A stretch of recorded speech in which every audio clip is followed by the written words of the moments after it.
అన్నమయ్య జిల్లా మదనపల్లె పురపాలక సంఘంలో తాగునీటి సమస్య పరిష్కరించాలంటూ స్థానికులు డిమాండ్ చేస్తున్నారు. టిట్కో 42వ అపార్ట్మెంట్లో 10 రోజులకోసారి తాగునీటిని సరఫరా చేస్తున్నారని చెబుతున్నారు. నీరు రాక వాటర్ క్యాన్లు కొనుక్కుని తాగుతున్నామని వాపోతున్నారు. తక్షణమే స్పందించి అధికారులు సమస్య పరిష్కరించాలంటూ కోరుతున్నారు. ఉన్నాం ఇక్కడే, కానీ నీళ్ళకి చాలా కష్టమైపోయింది సార్. మేము నీళ్లతో ఎట్లా కష్టపడేది? ట్యాంకులు వస్తే కింద వచ్చి పైకి ఎత్తుకొని పోవాలంటే చాలా కష్టం అవుతుంది మాకు.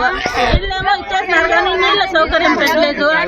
ఇప్పుడే ఇంత కష్టం ఉందంటే ఇంకా ఎండాకాలం వస్తే ఎంత కష్టం అవుతుంది? ముసలాళ్ళు ఎట్లా ఎత్తుకొని పోతారు? అన్ని సౌకర్యాలు నీళ్ళతోనే ఆపేసినారు. ఇంకా మాకు ఎట్లా? ఇప్పుడు మీరే చెప్పాల సమాధానము. ఆఫీస్ దగ్గరికి పోతే, మున్సిపాలిటీ దగ్గరికి పోతే ఈటికి పోమంటారు, ఆటికి పోతే ఈటికి పోమంటారు.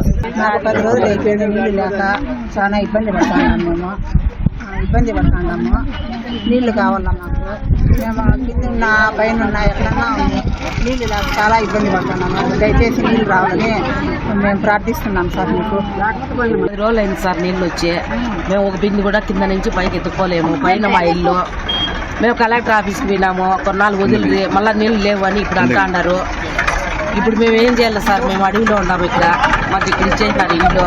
మేము ఏం చేయాలి సార్? మాకు నీళ్లు లేవు. 10 రోజుల నుంచి లేవు సార్ మాకు నీళ్లు. మేము ట్యాంకులు పట్టుకుంటున్నాం సార్. ట్యాంక్ వచ్చి 10కి వచ్చి 3 బిందులు నీళ్లు లెక్కన పట్టుకుంటున్నాం సార్. మేము పైన ఉన్నాము, మాకు చాలా ఇబ్బందిగా ఉంది. మోసుకోలేకపోతున్నాం. మాకు ఏదో పరిష్కారం చూపించాలా గవర్నమెంట్ వాళ్ళు. చాలా ఇబ్బందులు పడుతున్నాం. మున్సిపల్ ఆఫీస్ కాడ పోయినాం, కలెక్టర్ దగ్గరికి పోయినాము. మాకు ఏం పరిష్కారం జరగలేదు. చాలా ఇబ్బంది అయిపోయింది సార్. మాకు ఏదో ఒకటి చేయాల.